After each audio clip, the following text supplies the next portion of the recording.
Hero আলমে গাড়িটা তো আমরার দৃষ্টিতে না নিলেও পারতা। ওনাকে আমি গিফট করেছি। জি, গিফট করছেন, ঠিক আছে, আপনি কমিটমেন্ট করছেন, অপমান করি একটা কল রেকর্ড পর্যন্ত ফাঁস হয়েছে, কিন্তু আপনি তো আপনার কমিটমেন্ট রাখছেন। জি জি। আচ্ছা আচ্ছা, হিরো আলমের লগে তো আজকের আগে তো আপনার সাথে আর দেখা হয়েছে না? না না, সরাসরি কোনো দেখা হয়নি। কত হয়েছে? কত হয়েছে ফোনে কত হয়েছে? কয়দিন আগে কত হয়েছিল আপনার লাস্ট? জি, কয়দিন আগে কত হয়েছিল? আজকে সকালে তো হয়েছে। আচ্ছা, আজকে তো সকালে, মানে আজকের আগে আর কোনো কত হয়েছিল নি? হয়েছে। কবে হয়েছিল কথাটা? কথাটা প্রতিদিনই হয়। তাহলে কল কল রেকর্ড ফাঁস হয় কেমনে? তাই যে কইলা যে না না আমার সাথে এসে বাইরা লোয়ার লাগি, এই জিনিসটা আপনিও শুনছেন না? শুনছি, তাই সব আমার শোনার দরকার নেই। ওটা ভুয়া, ওই বাদ পানি করার জন্য ভাইরাল আছে প্রচার চালাইতেছে। অন্যায় মামলা করে দেবো তো না হলে। না না না, মামলা করার কিছু নাই ভাই, আমি আপনাকে বলি বিষয়টা।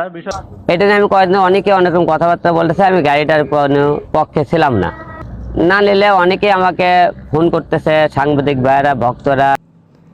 আপনি তো আপনার স্থান্তনে যে আপনার কলজা যে বড় আপনি দেখাইয়া দিছেন, কিন্তু আসলে এই জিনিসটা তো আপনারা ছোটো করে হয়েছে। সেটা করুক এরা, এদের ব্যক্তিগত, এরা যা করে করুক।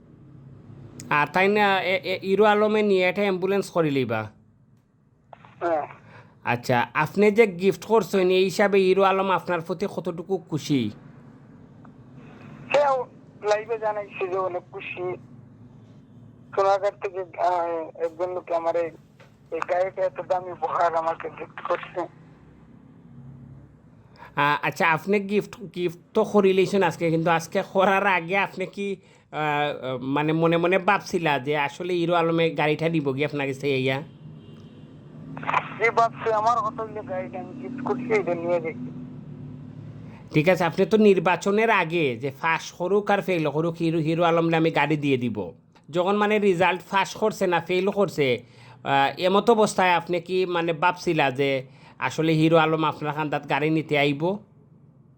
যে ভাবছে, কারণ আমি তো লাইভে বলে দিয়েছি যে তুমি ফাঁস করলে গাড়ি দেবো, ফেল করলে গাড়ি দেবো। নিজের কাছে যেটা সবচেয়ে বেশি অহংকার করা যায় যে আমরা কথাবার্তা কমিটমেন্টগুলা ঠিক, সেটা কিন্তু আপনার মাধ্যমে আরও বাংলাদেশের বিভিন্ন মানুষে বুঝতে পারবো। আমার মোবাইলও রেকর্ড হয়েছে, আমি সারা বাংলাদেশের মানুষকে বুঝাইয়া দিতাম চাইমু যে আসলে সিলেটির যে কথা আর খাজে মিল থাকে, এবং সিলেটির যে মখলিসুর রহমানের নিয়ে হাসি ঠাট্টা যেবা যারা করছিলা যে হয়তো নিজে বাইরা লোয়ার লাগে, কিন্তু এই 5 লক্ষ 6 লক্ষ টাকার গাড়ি ঠিকই মখলিসুর রহমান প্রিন্সিপাল সাহেব দিছইন। বিদায় নেই রামবালা থাকইন। আচ্ছা, আসসালামু আলাইকুম।